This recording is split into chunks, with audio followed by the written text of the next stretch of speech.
తమ్ముడా గా అన్న ఎల్లలకు అక్క తమ్ముళ్లకు ప్రేమ గల్ల పిర్తి గల్ల పండుగరా గా ఏడాది కోసారి రాకిట్ల పండుగ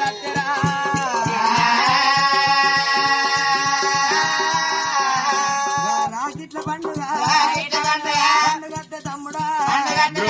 పండుగ నాడురా ఆ పండుగ నాడు తమ్ముడా నాకొక తమ్ముడున్నాడా అని నేను రాకీటు పట్టుకొని నీ ఇంటికి వచ్చి తమ్ముడు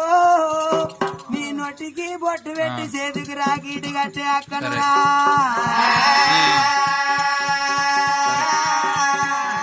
ఓరి తమ్ముడు